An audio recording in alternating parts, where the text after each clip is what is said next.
Hi மக்களே, வணக்கம். நாங்கள் ரீசெண்டாக திருச்செந்தூர் முருகன் கோயில் போயிருந்தோம். கரெக்டாக டேட் பார்த்தீங்கன்னா 29 டிசம்பர் 2025. ஸ்கூல் லீவ் நாளுங்க. செம்ம கூட்டங்க. நீங்கள் கால் வைக்கிறதுக்கு கூட இடம் இல்லைங்க. இந்த லைன்லாம் நின்றிங்கன்னா கிட்டத்தட்ட 4 மணி நேரம் 5 மணி நேரம் ஆகுங்க. இது ஈவன் நான் பேமெண்ட் கியூ சொல்கிறேன். ஃப்ரீ கியூலாம் பார்த்தீங்கன்னா 8 hours ஆகுங்க. அவ்வளோ கூட்டம். நீங்கள் பொதுவாக இந்த மாதிரி கோவிலுக்கெலாம் போகணுன்னா லீவ் டேஸில் போகாதீங்க. சென்னை டு திருச்செந்தூர் ட்ரெயின் வசதியும் இருக்குது, பஸ் வசதியும் இருக்குதுங்க. ட்ரெயினில் வரணும்னா எக்மோர்லேருந்து ட்ரெயின் இருக்குதுங்க. பஸ்ஸில் வரணும்னா கிளாம்பாக்கத்தில் பஸ் இருக்குதுங்க. நீங்கள் திருச்செந்தூர் இறங்கி நீங்கள் திருச்செந்தூர் வரணுன்னா நீங்கள் முன்னாடி நாள் நைட்டே பஸ்ஸோ ட்ரெயினோ ஏறிடணுங்க. நம்ம திருச்செந்தூருக்கு விடிகாலையில் ஒரு 3 மணிக்கெலாம் வர மாதிரி பிளான் வச்சுக்கோங்க. அப்போ தான் நீங்கள் காலையிலேயே சாமியை பார்த்துட்டு கொஞ்சம் க்யூ கம்மியாக இருக்குங்க. கோவிலுக்கு விடிகாலையில் வந்தோம்னா ரூம்ஸ் எப்படி அப்படின்னு நீங்கள் கவலைப்பட வேண்டியதே தேவையில்லைங்க. இங்கே ஆஃப்லைன் ரூம்ஸ் நிறைய இருக்குது, ரெஃப்ரெஷ் பண்ணிடலாம்.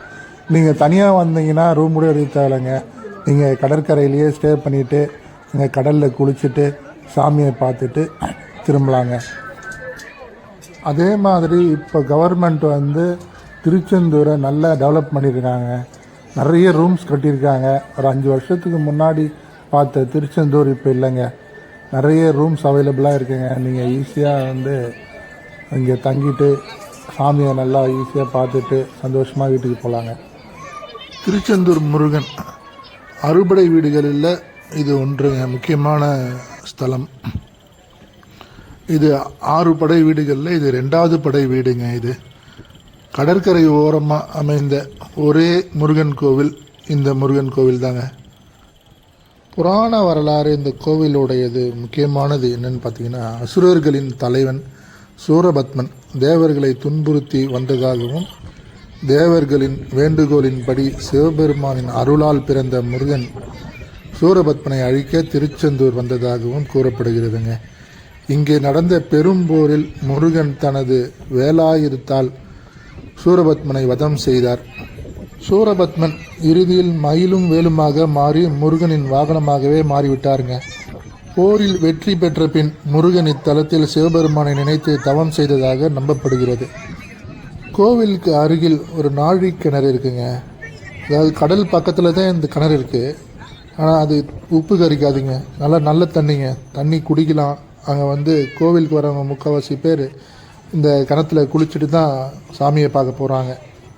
இந்த கோவிலுடைய பரப்பளவு எவ்வளவுன்னு பார்த்தீங்கன்னா 1,26,507 ஸ்கொயர் ஃபீட்டுங்க. அதாவது 2.9 ஏக்கர்.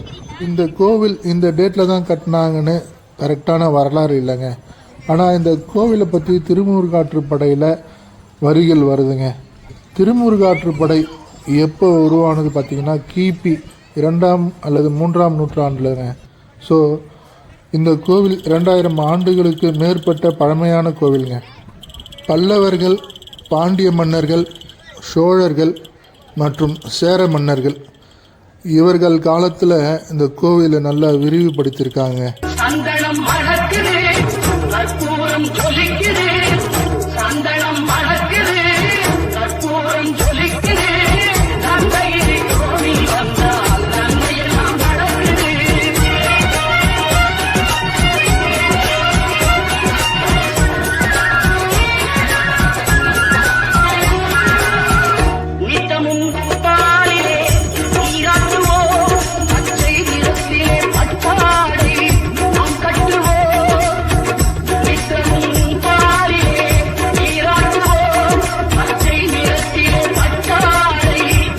மக்களே, இந்த வீடியோ பிடிச்சிருந்தா சப்ஸ்கிரைப் பண்ணுங்கள், லைக் பண்ணுங்கள், ஷேர் பண்ணுங்கள்.